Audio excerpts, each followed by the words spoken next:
We are a mere 3 days out from kickoff at the Coliseum. The anticipation and anxiety is building more and more as each day passes. While this first opponent in San Jose State isn't the most exciting game in the world, a lot will be learned from this game. And heading into it, there are some things I want to see from SC. There are certain players I want to see getting reps, and there are trends from last year I want to see gone away with. So we'll talk about all that next.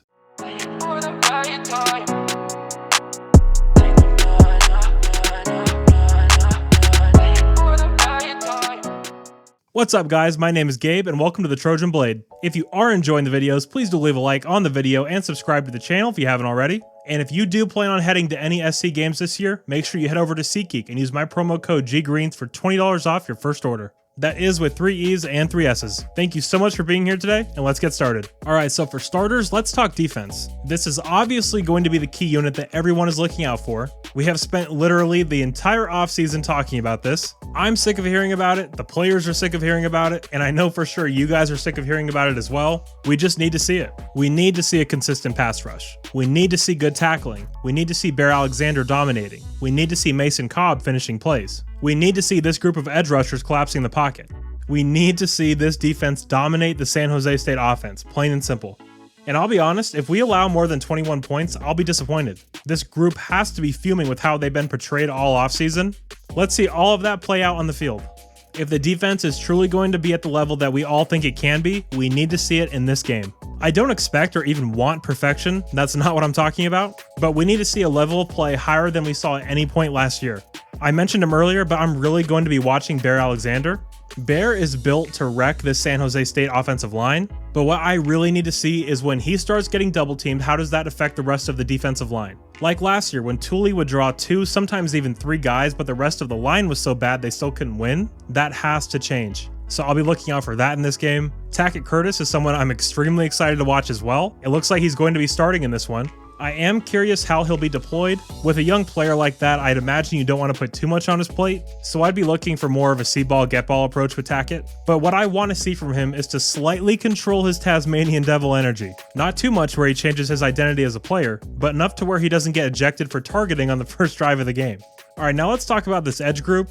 This room is loaded to the point where they've been cross-training guys like Sam Green just to get more run on the field. What I want to see from this group is consistency. I don't want there to be a drop-off from Jamil Muhammad to Romello Height. The same way the USC wideouts come at you in waves, let's take that same approach to our pass rushers. No easy reps for the offensive line. Another thing I'm fascinated to watch is the deployment of guys like Christian Roland Wallace and Zion Branch. Guys like that can play pretty much every spot in the secondary. Sometimes it can be difficult to find the best place for him, but throughout his career, Alex Grinch has actually really thrived with guys like that, so I'm excited to see where he goes with those two. It does sound like CRW will be playing corner primarily, but is he a guy we could see slide over to nickel when we want to get as much size on the field as possible? I'm imagining a secondary of Damani and Covington at corner, CRW at nickel, and Zion and Kalen as the 2 safeties. Man, that is a big athletic secondary that could be great against a team like Utah. So I'm not entirely sure if we'll see it deployed here against San Jose State, but the overall secondary lineup is very interesting and something I'll be making note of for sure. Okay, let's pivot over to special teams. I don't know about you guys, but I'm stoked to see our new punter, Eddie Chaplichki. This guy's going to be a real weapon for us this year. Now, I don't know how much we'll actually be punting, but when we do, I'm excited to watch him do his thing. In close games, little things like that can be the difference between winning and losing.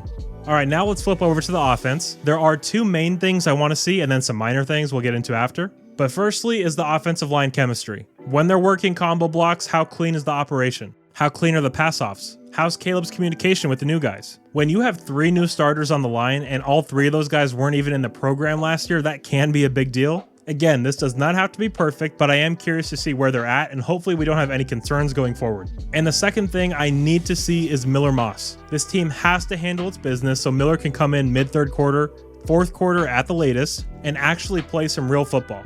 Not just 15 handoffs, but actually give him some real reps. Miller could have to come in and play some serious ball at any point this year. He needs the reps, and quite frankly, he's earned the reps as far as I'm concerned.